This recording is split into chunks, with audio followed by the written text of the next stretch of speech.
So over the past 23 years, we have had over 1,200 individual LEGO Star Wars minifigures, a lot of those of which are being repeats of Anakin, C-3PO, Vader, Kenobi, and more. In today's video, though, I want to go over 10 Star Wars characters that we have never had one iteration of a LEGO minifigure of. Let's get into it, guys. So yes, welcome back everyone to another LEGO Star Wars video. In today's video, I want to go over the top 10 Star Wars characters we have never seen once in LEGO form. So these will be characters from any form of Star Wars content, whether it's the movies, Clone Wars, Rebels, and more. And yeah, this is my top 10, guys. If you guys have any other ones, be sure to leave them down below after the video. But a lot of these have been around for many, many years, and very surprised there's not at least been one iteration of it. So let's get into it, guys, with the first one being kind of a mix of a minifigure and a little bit of a build. Bricklink categorizes these as minifigures, but LEGO themselves calls these just regular builds. 10 being a crab droid. So much like the dwarf spider droid, this would pretty much be equivalent to that. And again, Bricklink categorizes them as minifigures. And prime example of where I think a crab droid would have worked, well. Back in 2005, give LEGO a little slack. The crab droid probably would have used a few pieces that weren't available back then. But nowadays, in the new 2022 ATTE, a crab droid should have been there instead of that spider droid, easy. And crab droid just as is, I'm surprised they've never touched it. Granted, it was not shown too prominently in any of the Star Wars movies, aside for Episode 3 and a little bit in the Clone Wars. I believe there's in a few battles. But something like the ATT or a droid battle pack, if we don't see a crab droid very soon here, I'll be very, very surprised. That's number 10, guys. So moving on to number 9, guys, is one that I don't blame LEGO for not doing back in the day, but definitely anytime probably 2010 or after, being Size Snoodles right here. So again, there's not much room for her to be in any sort of set, but where I think she really would have shined was the 2012 Jabba's Palace. And as we all know, will we ever see a Jabba's Palace ever again based off Episode 6? Who knows? We know we have Boba Fett's palace, but again, there's some changes done to that where it doesn't look like Jabba's anymore, and based off of Boba Fett, and the whole entire lineup of minifigures is different. So, will we ever have an opportunity to see Size Snoodles? I don't know. She was in a couple of Clone Wars episodes as well, but Size Snoodles is definitely one of those, classic character that we all know and love, and a very memorable character, especially from Return of the Jedi, so that is number 9.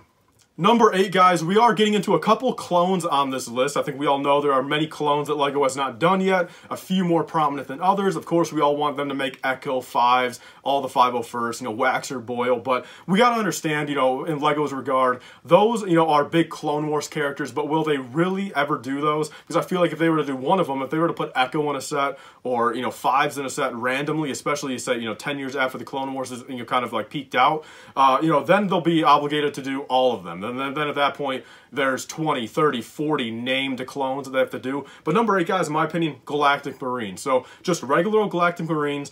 We don't even really need to see Commander Bakara. And of course, Bakara would be really cool. And I think now is the prime time for them to do it. I think, if anything, even though they're just doing recolors technically of all these new 2020 style clones, 501st, 187th, 212th, and stuff like that, I do think Galactic Marines could show up at some point. Even if they just use the Snowtrooper mold. Just use a Snowtrooper mold and just do different prints on it. Make them dark red. Put a little bit of black and dark bluish gray on there.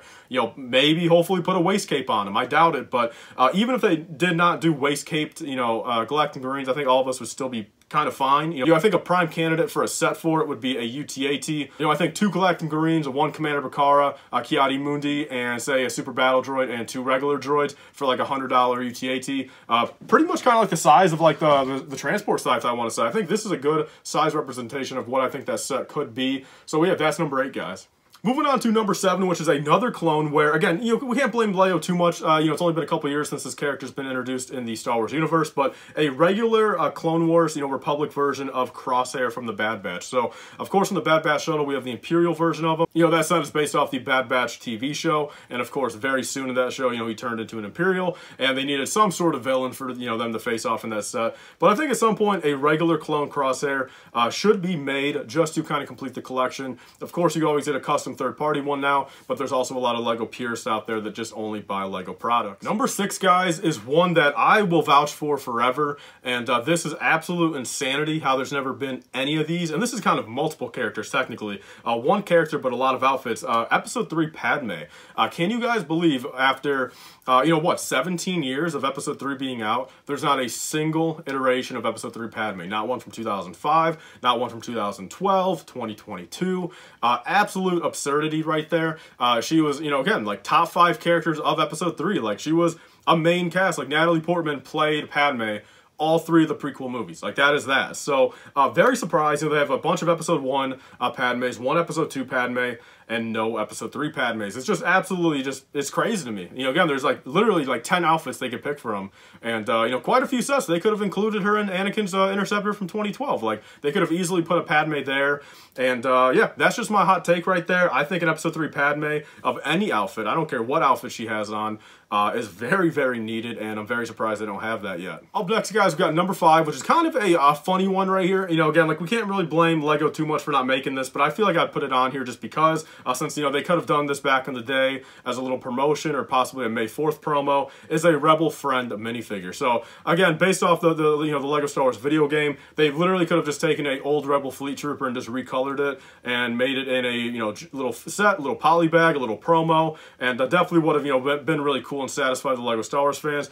But I think, you know, if we didn't get it 10 years ago, we're never going to get it now. And we can't truly blame LEGO for it, but I think it's definitely a missed opportunity from them. So guys, number 4, we got another clone right here for the clone fans. And this one right here, again, 2 iterations of the character. Very surprised we've not seen either of them, is a Phase 1 or a Phase 2 Commander Bly. So very surprised they've never made one of these at all. Again, you could argue the Star Corps Trooper from 2005 was, you know, Commander Bly, but, you know, that we all know that's not the case. You know, they never intended on that. Doesn't look anything like it. And even back in the Clone Wars, you know, heyday, very surprised there was never a Phase 1 Commander Bly. You know, there was Gree, Cody, Rex, Wolf, Fox, like, there was a lot of them. So, very surprised Bly was never there. You know, Phase 1 iteration of him, he was only shown, I think, in 2 episodes in the Clone Wars in his Phase 1 outfit. And Phase 2 outfit, I think, was only in 1 episode of the Clone Wars, but then also episode 3. So, I think as is the 327th is a Legion they should, you know, knock out pretty soon here. You know, something to do with Ayla Secura as the Jedi. You know, honestly, I think for all of us, it would have been a much better thing to have these, you know, the 327th with Bly and Secura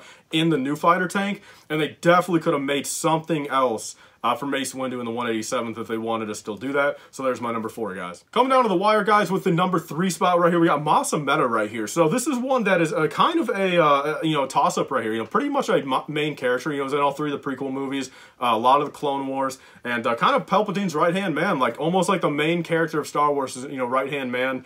And they have a version of from the Clone Wars video game of him, and you know, that would have looked pretty cool. You know, was there ever really a set where he was needed? I'm not too sure yet. I don't think there's ever been a set where he could have been included without kind of just being random in there. Maybe Palpatine's Arrest, if they were to ever do a little duel set between Yoda and Palpatine from episode 3 in the Senate Room, I think Masa Meta would definitely be pretty cool there. You know, whether he fits in there, again, who knows, but I feel like after, you know, again, 17 years of him being in the Star Wars universe, you know, I'm very surprised we've never seen at least 1 iteration of him. Guys, moving on to the second spot, which this one is, again, kind of a recent character, but they really dropped the ball on not having one out right now even, and especially 6 years ago, being Saw Gerrera right here. So he was in the Clone Wars, of course, you know, 10 years ago in the Clone Wars. Not really too prominent of a character. You can't really blame him for not putting in a set back then, but Saw Gerrera from Rogue One and especially Andor now, I'm flabbergasted there's not a Saw Gerrera. You know, back in the Rogue One sets, they made all the other characters. You know, Saw Gerrera was a pretty main character in there. You know, I just rewatched Rogue One in the theaters a couple days ago, and, you know, he was not in too much of the screen time. He maybe had like a total of 4 or 5 minutes of screen time, but it's also one of those characters where, you know, again, he was from the Clone Wars. Like, he's a pretty prominent character, as is more prominent than the rest of the Rogue One squadron. You know, technically, you know, more people went into the movie knowing who Saw Gerrera was, and I think it would have been a prime candidate for at least one of those Rogue One sets or something for Andor now. An opportunity to see him next year, I definitely hope so, but let's move on to number 1, guys. So guys, coming down to number 1, I think is kind of like the biggest meme of the LEGO Star Wars community, as in, you know, pretty much after Cody, you know, why have we never seen one of these guys, you know, at all, is Boss Nass. So, literally 23 years since we've seen him on the screen, and granted, only in episode 1, not even in the Clone Wars, not in any of the other movies, but still, guys, they had a render for him, they made a model of him for the Complete Saga video game, and just very surprised that even back in 99, you know, we had Gungans very early on in LEGO Star Wars career. Why didn't we ever do a Boss Nass? You know, no printing on it, that's fine, we didn't need a printed head on it, just do a nice little lime green head. Lime green was a color back then, and just do the mold for it like they did all the other stuff. Like, they made quite a few unique molds back then for LEGO Star Wars, and no printing on it, and just do a little Boss Nass, throw a cape on him, And there you go. You know, that could have been it. So definitely a lot of missed opportunities. You know, really the only spots for him, I guess, were the Gungan subs. Again, the very early Gungan sub or the one from 2011. They definitely could have done a very nice looking Boss Nass in there. Imagine that. That would have been a sick little episode 1 set right there with Queen Amidala, you know, in the royal outfit, and also a Boss Nass all updated with Prince, you know, cape, a nice printed head. That would have been pretty badass, but there's my list, guys. So that is all, guys, for my list. Hopefully you guys did enjoy that. Leave your thoughts down below on my list. If there's anything I missed, be sure to leave a comment down below, and I might do a part 2 at some point. But I think at this current point, we've got a lot of the core Star Wars characters out of the way. We can't ask LEGO to do all of them. You know, there are, quite frankly, thousands of Star Wars characters in the universe, and really LEGO has to kind of just see, you know, what's going to help with their sets. You know, at that point, we don't need like a Senator Chuchi, we don't need some of these other guys, like we don't need every last Jedi, you know, although back in the day, like we have had some pretty obscure characters, which that's going to be another list I make at some point in the future. So that's all, guys, for this video. Very fortunate we got Cody and Bail Organa. Those were 2 big ones back in the day that people wanted, and hopefully now, I think out of all these right here, I think, quite frankly, we need a Episode 3 Padme, Boss Nass, and Phase 1 or 2 Commander Bly. Those are my top 3 guys I want out of this list. Thank you guys all so much for watching. Please like, comment, and subscribe. Stay tuned for you guys later. Bye, guys, and stay safe.